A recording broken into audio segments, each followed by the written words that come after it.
Alright guys, Tetrabit here today, and the Pro League is back underway, week 5, the first week of cross-divisional play has officially begun, and we had a lot of game 5s yesterday. It was a very exciting day. Unfortunately, I couldn't watch the very final match because my internet decided to cut out for no reason at all. But anyway, we're here with the recap, got all the stats courtesy of EasyMac, of course. I'll leave all his links down in the description box below as always. Couple of news things to mention before we kick into this. Apparently, Tony Flame confirmed that specialist weapons will now be only loading up by score in the CWL on some live stream that Trag did yesterday, so I guess that's good news. And also Zuma tweeted out there's this event in Toronto, I think at the start of April, something like that, and it looks like Zuma's going to be playing with the FaZe Clan Black guys of, Celium and that team. So those are a couple of news to get out of the way before we begin. Now let's get into the matches. So like if you enjoy, subscribe if you are new as always. And yeah, I'd greatly appreciate it. Let's hop right into it here. So UIU versus Heretics was map number 1. And yeah, this was a classic really. UIU did the trademark seaside hardpoint play to them. Heretics were leading the entire game.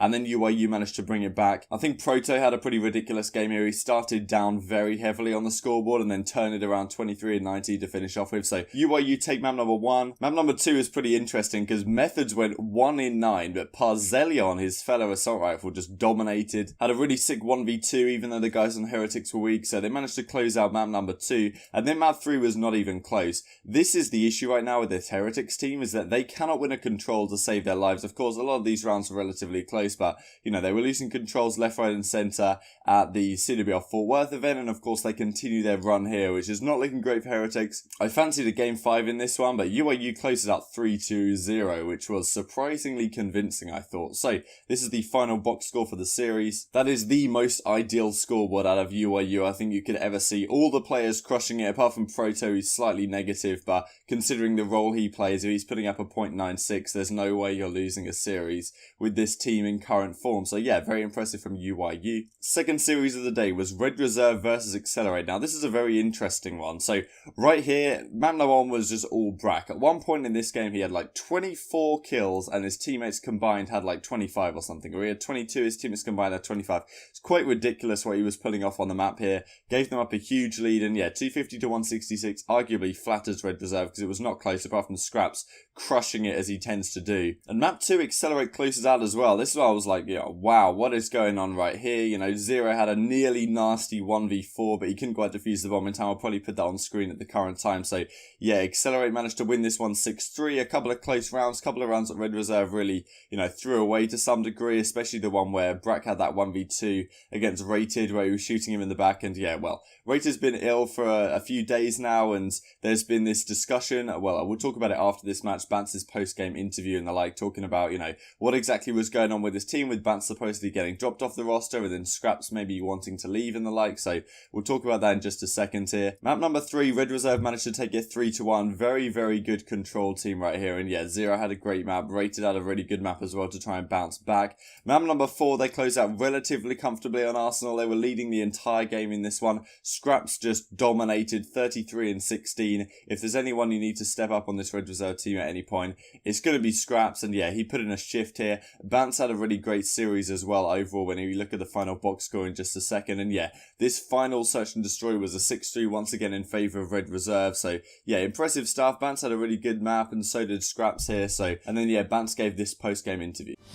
Also, we all heard about the situation. You were told you were getting dropped. We saw the free agent tweet. So for you personally, how did it feel? What was it like what is it like to be here playing alongside your teammates? At first I wasn't going to play with them. They were going to play with our pickup, but then I obviously said, no, let me play.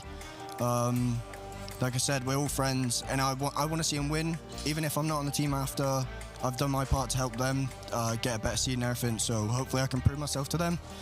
If not, it's what it is.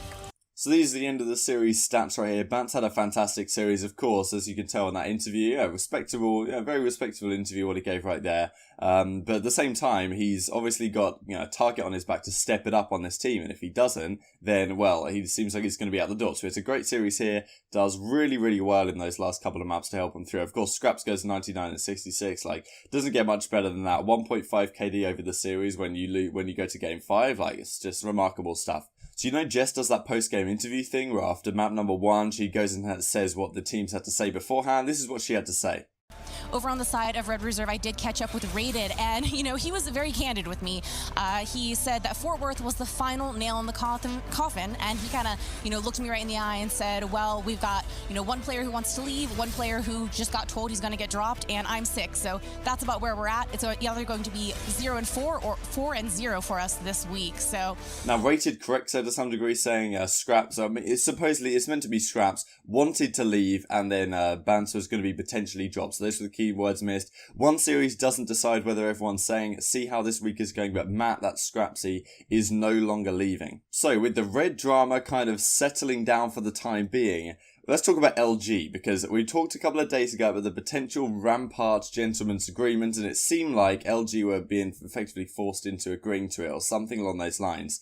They didn't care today, and it was very interesting because the GA was not necessarily broken, but considering maybe they didn't agree to it in the first place, but using the Rampart definitely sets an interesting precedent right here. So Slack says earlier in the day, can't wait for Classic to carry me with the Rampart, and then we hop right into the series here. So Envy versus Luminosity was the matchup.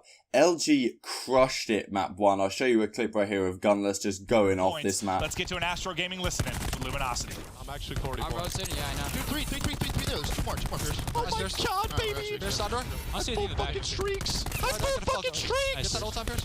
Oh my god, what the fuck's going on? He went 30 and 12, and that's kills, man. That's not even EKIA. That's just ridiculous stuff from Gunless. Got full streaks, and yeah. Well, Envy just got absolutely annihilated map 1. Map 2 was the same story. Absolutely crushed here on this payload S&D map.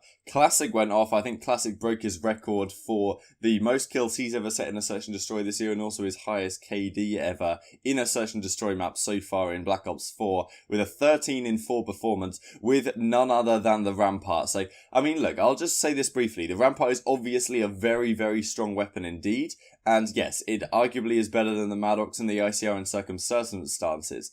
But the way I see it, with the Rampart in play, we are seeing Sorgs, we are seeing Maddoxes, we are seeing Ramparts, and we are seeing ICRs all in play. You can't completely replace your Maddoxes with Ramparts. You can't completely replace your ICRs with Ramparts. So therefore, I feel like even though it's very, very strong indeed, I don't really see a problem with it in the meta at the current time, given that you're only really seeing one on the map, or well, one per team maximum every single map. Maybe you can get away with 2 in Search and Destroy, but in Respawn you really can only deal with 1, considering, as I said, no quick draw, no stock, so, it's difficult to use in a Respawn mode. Of course, well, FMJ2, arguably too strong, can shoot through walls way too easily. It is arguable, so maybe that needs to go, but I feel like the Rampart as a whole can stay at least for now. So this is where things get a bit interesting. Envious managed to win this control, relatively confident on their defensive rounds. Slack's got a 5-man grab slam, which you won't see every single day. And yeah, really it's just who can silly going off. When these guys go off, Envy actually have a chance to win maps. Seems to happen pretty much every time these guys win a map. But yeah, this was when Aches first pulled out the Rampart right here. So Classic, of course, have been using it. He didn't have a good map by any stretch. And Aches pulls out his Rampart and starts putting in a shift. We go into map number 4, and this is when Aches just takes over here. 250 to 174 in favour of Envious, and yeah, well, okay, Aches didn't actually really take over. In terms of damage, Aches took over. Aches actually had 7,500 damage this game, which was even more than Hook, even though Hook went 44 and 20, which is just a classic from him. Like, every single series, he's guaranteed to win you a map. I think Nameless tweeted this, like, every single series, he's going to go off one map and just single-handedly win you some.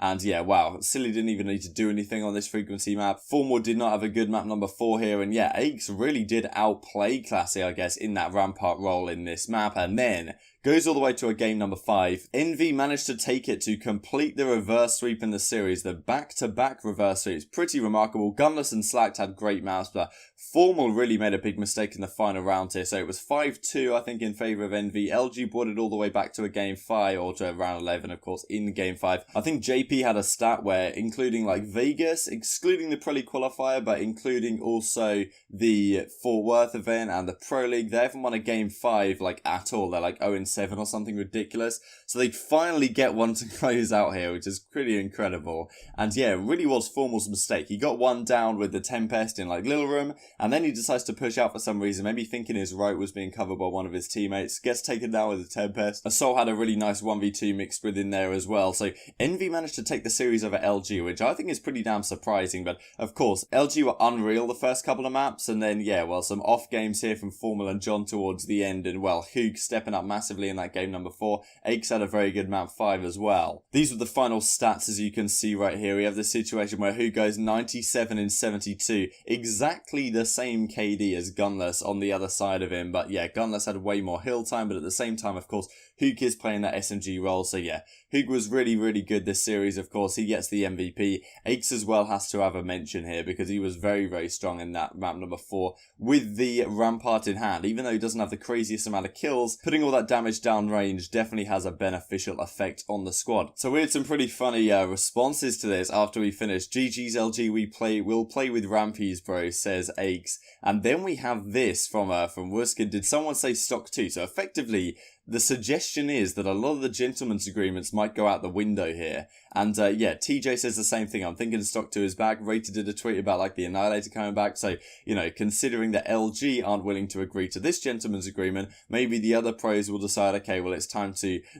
stop with the other ones as well. So we'll have to see how it goes in the next couple of days. I wonder if that will happen to any great extent. It's definitely possible that people will start pulling out swordfishes and stuff against the LG squad, given they're not agreeing to the Rampart gentleman's agreement, which, well, seems rather exciting. Final series of the day, EG versus EUnited. Simp's first series in the Pro League on this team, and he was very, very good this series. I think Beowulf's tweeted out about his pacing and his spacing within his teammates is very, very impressive indeed. And EUnited here take down Evil Geniuses. It did go all the way to a game 5. This map number 1 was, you know, close the whole way, but EUnited you always felt was slightly in control. Exotic had a very good map number 1, but it was to no avail, as is tradition with this team. Map 2, EG took it. This was surprising. I think EUnited were up 5-2 in this one. Yeah, they were, as you can see here on the left-hand side, thanks to EasyMac. And yeah, Attach and Royalty had really great S&D maps. They managed to bring it back all the way. This was definitely surprising. Abizi was 11 in 7, but I don't really know what he was doing in this final round 11 right here, because he had the grab slam, he just decides not to use it or whatever, and Royalty gets the better of him with it instead. Him and Simp just dominating the search and destroy. They do this in map 2 and they do it in map 5, even though they lose this one. Map 3, EUnited managed to take it in a 3-1 fashion. Didn't get the opportunity to watch, as I said, because my internet just crashed for no reason, so can't say too much more than what we can see on the scoreboard right here. Exotic having an uncharacteristically poor map, I guess you could say. And yeah, Clayster had a really good couple of respawns here, so fair play to him. And talking of good respawns, Clayster goes 7 in 23 this map, so yeah, there it is. Well, okay, supposedly EG just straight smoked him on Gridlock here. Of course, EG's strongest mode has always kind of been this hard point, how if they can start winning search and destroys, you feel like they're going to start being competitive in series here. They're 1 in 7 right now in the Pro League, which is not looking pretty by any means, but we'll have to see how it goes. Of course, they pretty much crushed EUnited on this map number 4. And then game 5, again, it seems like it was the Abizi and Simp show combining for 22 kills. That is really the kind of factor that you want right there. EG guys are all very evenly spread, apart from Attach had a pretty decent map, but yeah, look at Simp and Abizi, man. This is the SMG duo of dreams. So the final series score, EG versus EUnited, goes all the way to a game number 5, but EUnited win their first series with Simp, and he gets the MVP of the series, we have Attach and Abizi as well rounding it out, but Simp 89 in 79 in that SMG role is very impressive. And RCDs continues to uncharacteristically struggle, I guess, with the assault rifle role in hand. We'll have to see how that develops over time. So these are tonight's matches, starting at 3 PM Eastern time, that's 7 PM GMT, 8 PM Central European time, I believe. Heretics versus EG. EUnited, UIU, LG Accelerate, Red Reserve Envy. These are some exciting matches here. Difficult to know how to call these ones. Probably going to go EG over Heretics, EUnited over UIU, LG over Accelerate, and maybe Envy over Red Reserve. Difficult to call this one. Hope you guys enjoyed the video. Like if you did, subscribe if you're new as always. I'd really appreciate it. Thank you guys so much for watching as always, and I will see you next time.